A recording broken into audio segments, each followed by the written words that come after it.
کئی دوست آتے ہیں، خواتین بھی آتی ہیں، یہ بڑی پریشانیاں ہیں، سب کچھ ہے، بڑی پریشانی ہے۔ میں نے کہا بی بی آپ امتحان دے رہی ہیں، ایگزامینیشن ہال میں آپ کے لیے کوئی ریفریشمنٹ تو نہیں ہوتی، بلکہ آپ کو خود بخود پھڈے میں ڈالا جاتا، اچھی خاصی آسان چیز کو الٹا سیدھا کر کے پیش کر دیا جاتا ہے۔ ہم سب بمین 7 ارب انسانوں کے ہم پیپر دے رہے ہیں، ہم امتحان گاہ میں بیٹھے ہیں۔ یہ آئیڈیل ہوم نہ بن سکتا ہے، نہ بنے گا، نہ بنانے والے نے اسے آئیڈیل ہوم بنایا ہے۔ یہ تو ہم دیوانے ہیں کہ چند سالہ زندگی میں اس کو آئیڈیل ہوم بنانا چاہتے ہیں۔ گزرگاہ ہے، مسافر خانہ ہے، اور اس پر زائد کیا ہے، لِيَبْلُوَكُمْ أَيُّكُمْ أَحْسَنُ عَمَلًا، کہ اس نے اس لیے ہمیں پیدا کیا ہے کہ ہمیں دیکھنا چاہتا ہے کہ اپنے عمل کو خوبصورت کون بناتا ہے اور دنیا کے ٹھیکروں پہ کون بک جاتا ہے، اپنی شخصیت کو کون بناتا ہے اور چیزوں پر کون بک جاتا ہے۔ یہ پیپر ہو رہا ہے۔ اب وہ پیپر کیسے حل کرنا ہے، یہ علم ہمارے پاس کوئی نہیں ہے۔ اس کے لیے 1,24,000 انبیاء کو اللہ نے بھیجا کہ جاؤ انہیں بتاؤ کہ پیپر حل کیسے کرنا۔ تو سب سے آخر میں اللہ نے جناب رسول اللہ صلی اللہ تعالی علیہ وسلم کو دنیا میں مبعوث فرمایا، آخری کتاب، آخری نبی، آخری رسول۔ تو آپ کا مشن بھی یہی تھا کہ زندگی کیسے گزارنی ہے۔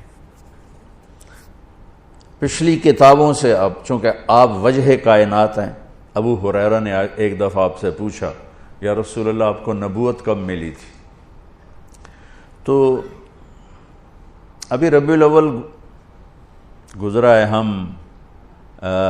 گزر رہا ہے، تو 2-3-4 دن باقی ہیں۔ ہم کتنے جلسے ہوتے رہے، اس میں آپ یہ اس تاریخ کو پیدا ہوئے، اس تاریخ کو انتقال فرمایا، 40 سال کی عمر میں نبوت ملی، 63 سال کی عمر میں انتقال فرمایا۔ اپنے نبی کا جواب سنیں، یا رسول اللہ آپ کو نبوت کب ملی؟ تو کیا جواب ہے؟ 40 سال۔ کتابی جواب جو میں ڈھونڈ کے آپ کو بتا رہا ہوں، 40 سال 6 مہینے 10 دن۔ اور یہ کیلکولیشن ہے محرم، صفر، ربیع الاول کے لحاظ سے، دسمبر، جنوری، فروری کے لحاظ سے نہیں، اس لحاظ سے عمر اور کم ہوگی۔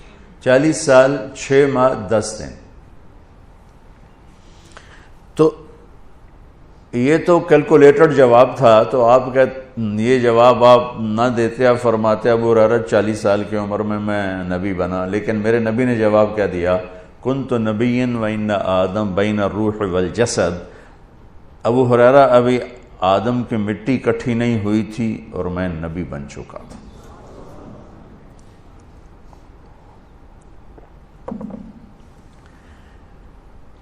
تو اب تو وجہ کائنات ہے۔ آدم علیہ السلام اور اماں حوا کا اللہ نے نکاح فرمایا، تو کہا آدم مہر ادا کرو اپنی بیگم کا۔ کہنے کہ جی کیا ادا کرو؟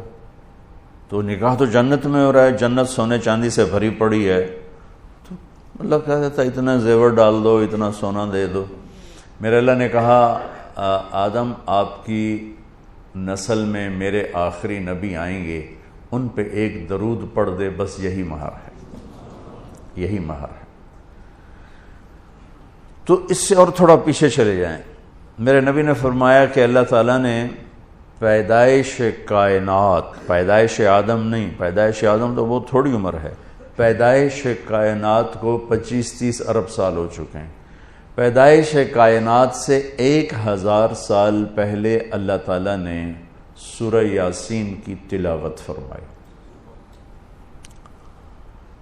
ایک حدیث اور جوڑ دوں ساتھ، میرے نبی نے فرمایا ان لی عند اللہ 10 اسماء، میرے اللہ نے 10 نام رکھے ہیں، میں محمد، احمد، ماحی، حاشر، عاقب، فاتح، خاتم، ابو القاسم، طٰہٰ، یاسین۔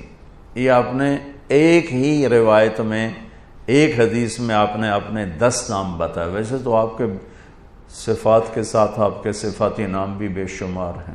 جب قرآن میں چلے جائیں تو شاہد، مبشر، نذیر، داعی اللہ، سراجا منیرا، مدثر، مزمل، عزیز، رحیم، رؤوف، رحیم، حریص، عزیز، یہ سارے میرے نبی کے خوبصورت نام ہیں جو اللہ نے قرآن میں بھی پیش کیے، حدیث میں بھی ہمیں نظر آتے۔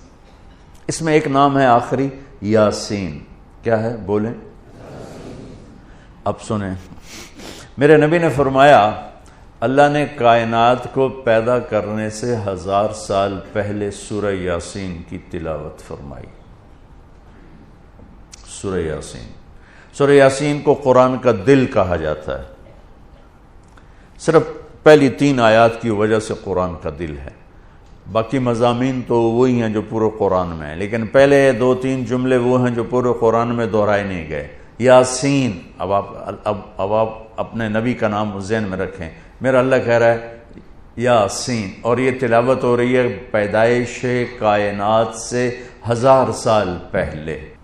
ہمارے بھاگ جاگے کہ ہمیں اللہ نے جناب رسول اللہ صلی اللہ علیہ وسلم کی امت میں پیدا فرما دیا، تو اس نے اپنے علم کامل کے ساتھ انبیاء کا سلسلہ جاری فرمایا، صرف اس ایک لِيَبْلُوَكُمْ أَيُّكُمْ أَحْسَنُ عَمَلًا، کہ تم میں اپنے عمل کو خوبصورت کون بناتا ہے اور تم میں کون اپنے عمل کو بدصورت بناتا ہے۔ اس نقطے کا علم انسان کے پاس نہیں ہے، اس نقطے کا علم انسان کے پاس نہیں ہے۔